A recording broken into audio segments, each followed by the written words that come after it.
Hi. So I this is the other half of the question that I got from one of you guys asking for five practical things I learned when I moved to the US and five personal realizations I had when I started living in the US. So the other half, the practical things is in the other video. Um, go ahead and check that out if you want to listen to that. But this would be the other half. What are the five realizations I had when I moved to the US? One is that you are who you are regardless of where you are. So a lot of people come to the US for certain things. They could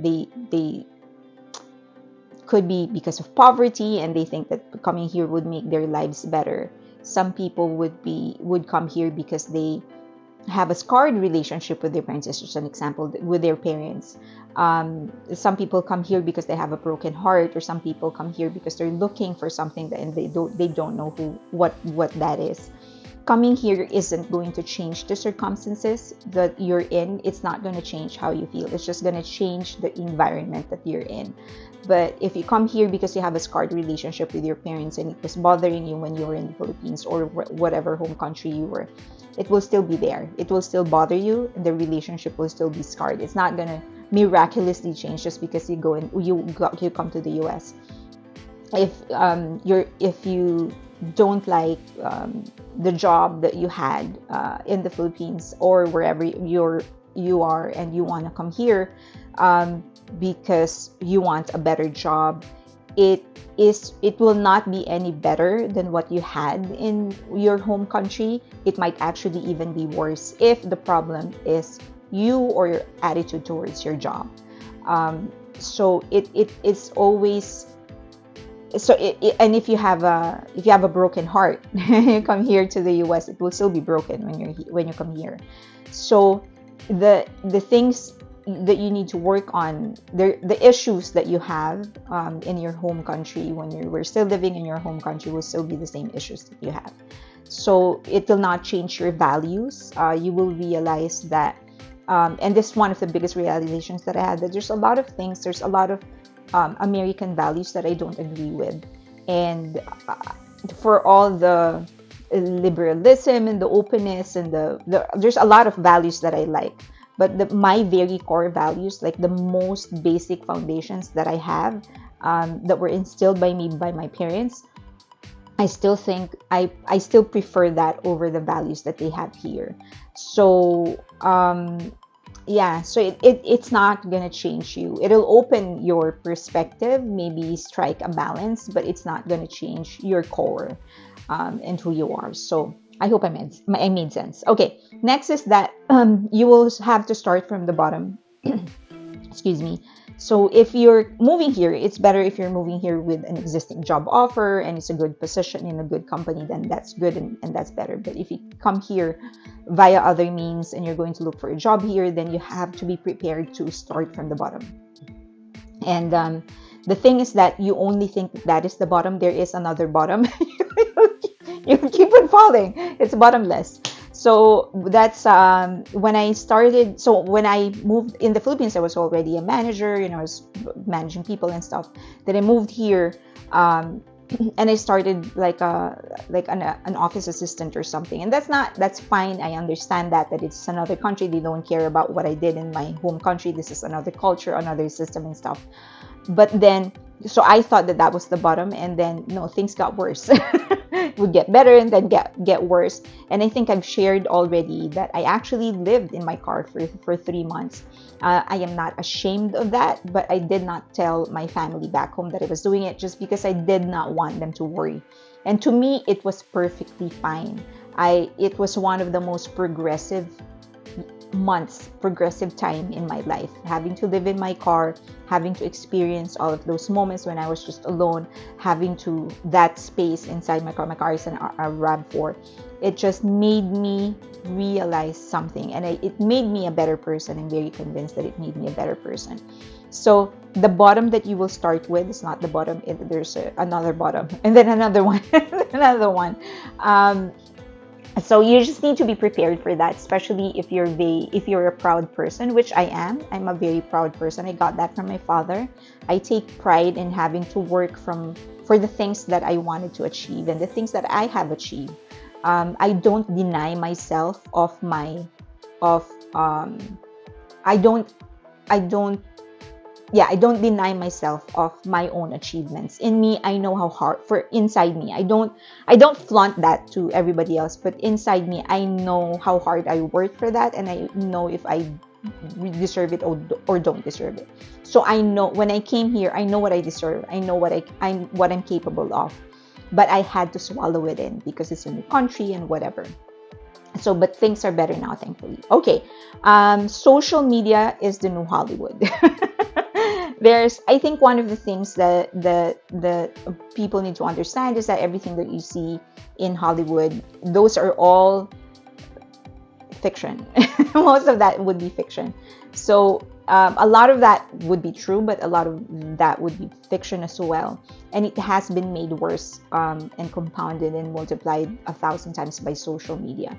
So the things that you see, the things that seem to be bad aren't as bad, and the things that seem to be so good aren't as good. And one, I think, the simplest and most practical explanation or example that I can pull out would be just the photos that you see on Instagram, on how beautiful a place is, on how um, delicious looking that food that they're taking a picture of. The truth is that you go there and you see a beach, and there's really nothing more beautiful than the beach back home in the Philippines because we have the best beaches in the world. But the way that they frame it, the way that they put a filter on it, the angles that they choose, those are all curated to make it the best looking and the Instagrammable, basically. Which is the same way as how Hollywood did it. A lot of the houses and a lot of the places that you actually see on screen are set. You go to inside Universal Studio, you know that all those sets are created. There's one place there that looks like New York, another place that looks like Florida, another place that looks like the downtown.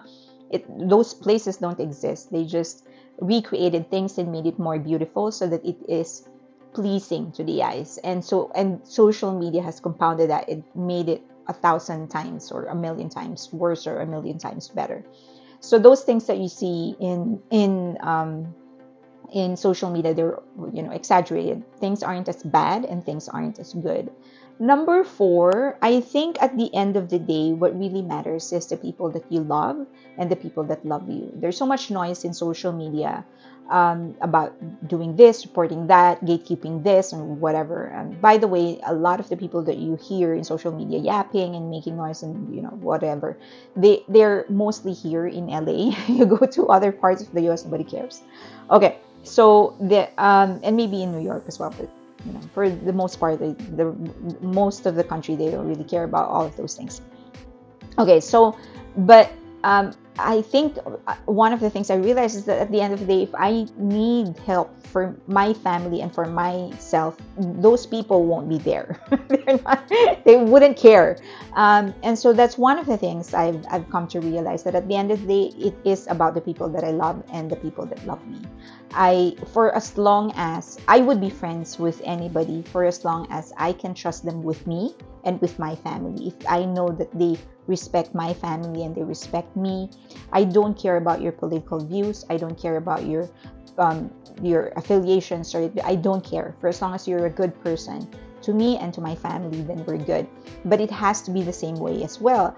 I also need to know that you trust me with you, that you trust me with your family, that you know that I will always have their best interest at heart, and that I will protect them, and that I will help them the best way that I can. If I know you know that if I know that you can trust me with that, then we're going to be friends. We're going to be very, very good friends. I don't care about your political affiliation. I don't care if we have opposing social beliefs or whatever. I very rarely talk with. There's very few people I talk with about my political beliefs. About social issues, and most of them actually are from the opposing party, the opposing side. And because there is so much respect between us, at the end of that discussion, it would always end up with the both of us having some realizations about our point of views. And I think um, the points of view, sorry. So I think that's one of the things that I learned from all of this, is that if we just have respect towards the other person we're having a conversation with, if we're open-minded, if we have an open mind and an open heart, we will realize that we may be having, or we may be supporting um, uh, uh, a different school of thought, but both are valid, and that it's just a matter of which way we will go. Last is, this is going to sound so cliche, but this really is so true, and there's no other way I can put it. Life is really what you make it. If you want to be miserable in the US or in any country where you are, even if you are in your home country, then you will be miserable. If you don't want to be miserable, then you will not be miserable. So I think that's just I have come to accept that that happiness is not a choice for me. It's not like I can say I'm going to be happy, and then the very next minute I will feel happiness. It's just not how it works for me.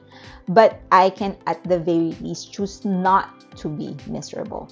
And then happiness is just something that I need to work on if I want to get there.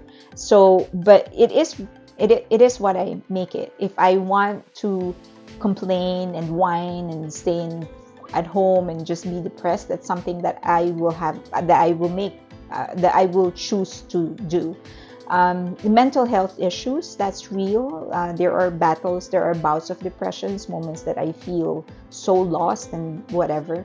But I also have come to realize that the first step into getting better is to help myself. So I need to go out there. I need to do something substantial. I need to make a difference. I need to help people. I need to be a part of something. Um, and that I can fully control. I can just volunteer to an animal shelter, and I can guarantee you I'm going to feel better at the end of the day. I might not be the happiest I've ever been, but I'm going to feel better because I know that I helped something or someone. I can volunteer to a child center or whatever, just something substantial, a good use of my time. I need to seek out a purpose. If I am missing that, I can just go out there and start painting or start drawing or start writing, or as I've said, volunteer to do something, start setting up goals for something, start organizing my house. But it is all up to me. If I want to be miserable, then I will be miserable. If I want to stop being miserable, then it will be all up to me. The life that I will live here or any other part of the world is the life that I will make for myself. Hope that helps.